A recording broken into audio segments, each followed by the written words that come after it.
បងប្អូនមូស្លីមទាំងអស់ជាទីស្រឡាញ់នៅក្នុងចំណោមប្រការរស់នៅដែលចាត់ទុកថាជាអ្នកដែលមានសិលធម៌រស់នៅល្អ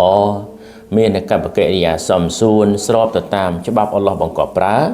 គឺជាបុគ្គលដែលភ្ជាប់សាច់សាលោហិតរបស់គាត់ព្រោះវាស្ថិតនៅក្នុងប្រការមួយដែល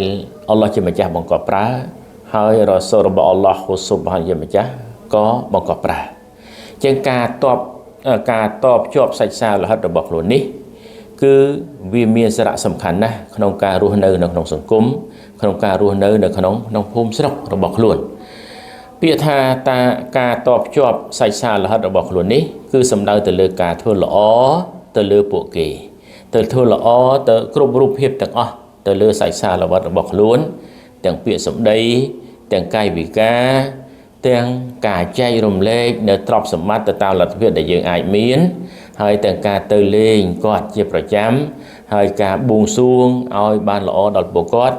ដូចគ្នាដែរគឺការបំបត្តិនៅប្រការអាក្រក់ផ្សេងដែលកើតមានចំពោះពួកគាត់ចឹងទាំងអស់នេះយើងឃើញថាវាជាអ្វីដែលឥស្លាមបង្គាប់ប្រើព្រោះតាមរយៈនៃការតបភ្ជាប់សាច់សាលោហិតនេះហើយដែលធ្វើឲ្យមនុស្សមានមិត្តភ័ក្តិមានបងប្អូនមានសាច់ញាតិព្រោះឥស្លាមហាមឃាត់ក្នុងការរស់នៅតែម្នាក់ឯងតែលតោលដែលគ្មានមិត្តភ័ក្តិគ្មានបងប្អូនគ្មានសាច់ញាតិព្រោះវាមិនមែនជាការរស់នៅមួយដែលសម្ពូរណដែលសមស្របជាការរស់នៅមួយដែលមានលក្ខណៈប្រពៃនោះទេអល់ឡោះជាម្ចាស់ក៏បានរំលឹកនៅក្នុងគម្ពីរអល់កុរអានដែលបង្ហាញអំពីសារៈសំខាន់នៃការតបភ្ជាប់រវាងសាច់សាលោហិតរបស់ខ្លួននៅក្នុងបន្ទូលរបស់ទ្រង់ថា Bismillahirrahmanirrahim فهل عسيتم إن توليتم أن تفسدوا في الأرض وتقطعوا أرحامكم ដែលមានន័យថាតើពួកអ្នកនឹងคล้ายទៅជាបុគ្គលប្រភេទណាប្រសិនបើពួកអ្នកងាកចេញបែរចេញអំពីការប្រតិបត្តិទៅចំពោះអល់ឡោះជាម្ចាស់ហើយបែរទៅជាទៅធ្វើទង្វើវិនិស្សកម្មបង្កនៅវិនិស្សកម្មនៅលើផែនដីហើយនឹងការកាត់ផ្ដាច់ចំណងសាច់សាលោហិតរបស់ពួកអ្នកជាងនេះគឺជាអ្វីដែលអល់ឡោះដាក់ជាសំណួរទៅលើបុគ្គលគ្រប់រូបថាប្រសិនបើពួកអ្នកធ្លាក់ទៅដល់កម្រិតនោះបង្កវិនិស្សកម្មលើផែនដីកាត់សាច់សាលកាត់ស្កាល់កាត់សាច់សាលោហិតរបស់ខ្លួនសួរថាបុគ្គលនោះឬក៏ក្រុមនោះទៅជាយ៉ាងណាគឺប្រកាសជាคล้ายទៅជាបុគ្គលដែលមិនស្ថិតនៅក្នុងការស្រឡាញ់របស់អល់ឡោះស៊ុបហានវតាអាឡាឡើយដូច្នេះនៅក្នុងបន្ទូលនេះបង្ហាញអំពីសារៈសំខាន់នៃការតបភ្ជាប់ត្រូវតែតបភ្ជាប់សាច់សាលោហិតរបស់ខ្លួនបើទោះបីជាមានបញ្ហាតិចក្តីច្រើនក្តីគឺសូមដោះស្រាយទៅតាមគោលការណ៍ទៅតាមការយោគយល់របស់ទៅតាមការយោគយល់ដោយអ្វីដែលឥស្លាមបានណែនាំនប៊ីយើងមូហាម៉ាឌុនសល្លឡោះសាឡាំក៏បានរំលឹកផងដែរអំពីសារៈសំខាន់នៃការតបភ្ជាប់រវាងសាច់សាលោហិតរបស់ខ្លួននេះវាជាមូលហេតុមួយធ្វើឲ្យបុគ្គលដែលប្រតិបត្តិតាមនេះคล้ายទៅជាបុគ្គលដែលទទួលបានលាភសក្ការៈពីអល់ឡោះច្រើនហើយក៏ទទួលបាននៅការអាយុនេះអាយុយឺនយូរអាយុវែងអល់ឡោះទុកជីវិតឲ្យយូរដោយដែលមានបញ្ជាក់នៅក្នុងហាឌីសមួយដែលនប៊ីសល្លឡោះសាឡាមបានមានប្រសាសន៍ថាម៉ានហាប់អាយុបសតឡហ៊ូហ្វីរិស្គីហ៊ីវយុនសាឡហ៊ូហ្វីអាសារីហ៊ីហ្វលយ៉ាសិលរ៉ហ៊ីម៉ានៅក្នុងគីតាប៊ូខារីគីតាមូស្លីមដែលមានន័យថាបុគ្គលណាហើយដែលគាត់ចង់ឲ្យអល់ឡោះជាម្ចាស់ផ្ដល់រិស្គីឲ្យគាត់ច្រើនហើយចង់អល់ឡោះជាម្ចាស់ទុកជីវិតឲ្យគាត់បានវែងនៅលើផែនដីនេះចូលឲ្យគាត់ភ្ជាប់សាច់សាលោហិតរបស់គាត់ចឹងនេះជាបន្ទូលរបស់ជាប្រសាសន៍របស់នប៊ីសល្លឡោះសាឡាមដែលវាមិនមែនកើតចេញអំពីការគិតរបស់លោកទេតែវាកើតចេញពីការវ៉ាហ៊ីពីអល់ឡោះស៊ុបហានហូវតាអាឡា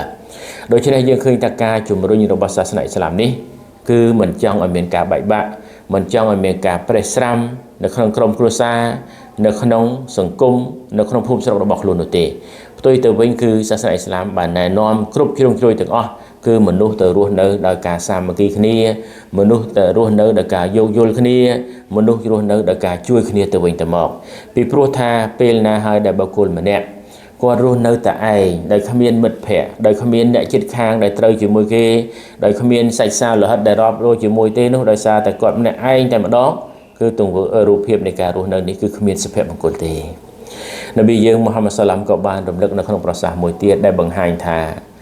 ការដែលភ្ជាប់សាច់សាលោហិតរវាងគ្នានឹងគ្នាបងប្អូននឹងគ្នានេះគឺជាមូលហេតុដែលនាំឲ្យអល់ឡោះជាម្ចាស់ស្រឡាញ់មានន័យថាទទួលបាននៃការស្រឡាញ់ពេញចិត្តពីអល់ឡោះស៊ុបហានវតាឡា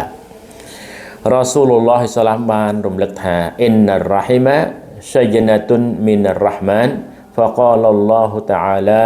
من وصلها وصلته ومن قطعها قطعته رواه البخاري ومسلم ដែលមានន័យថាពិតប្រាកដណាស់ការតំណសាច់សាលោហិតនេះវាជាចំណែកមួយដែលអល់ឡោះជាម្ចាស់ដាក់កំណត់មកចំណែកមួយពីអល់ឡោះជាម្ចាស់មានន័យថាអល់ឡោះពេញចិត្តប្រើឲ្យបុគ្គលម្នាក់នេះគឺសំខាន់ណាស់ត្រូវតែមានភ្ជាប់សាច់សាលោហិតរបស់ខ្លួនដែលជាបងជាប្អូនជាសាច់ញាតិគឺមិនត្រូវមានការផ្ដាច់ចំណងនោះទេនប៊ីបានបន្តថាអល់ឡោះបានមានបន្ទូលថាបុគ្គលណាហើយដែលគេភ្ជាប់សាច់សាលោហិតរបស់វាអល់ឡោះថាយើងនឹងភ្ជាប់ជាមួយនឹងបុគ្គលនោះដែរភ្ជាប់ខ្លួនដែរហើយបុគ្គលណាហើយដែលកាត់សាច់សាលោហិតរបស់វាយើងក៏កាត់ផ្ដាច់ពីបុគ្គលនោះដែរចឹងនេះជាការព្រមានមួយពីអល់ឡោះជាម្ចាស់តាមរយៈហាឌីសកុដស៊ីនេះគឺចង់បង្ហាញថាប្រសិនបើអ្នកចង់បានការស្រឡាញ់ពីអល់ឡោះគឺអ្នកត្រូវតែភ្ជាប់សាច់សាលោហិតរបស់អ្នកកុំកាត់កាល់គ្នាកុំតមមាត់គ្នាកុំគេហៅញែកគ្នារវាងបងប្អូនរវាងអ្នកជិតខាងរវាងសាច់ញាតិឲ្យសោះហើយប្រសិនបើអ្នកមិនធ្វើដូច្នេះទេគឺត្រូវបានអល់ឡោះជាម្ចាស់មិនពេញចិត្តអល់ឡោះមិនស្រឡាញ់នោះទេដូច្នេះយើងសរុបសេចក្តីមកវិញថាការភ្ជាប់សាច់សាលោហិតនេះគឺជាចំណងមួយដែលអល់ឡោះជាម្ចាស់បានកំណត់មក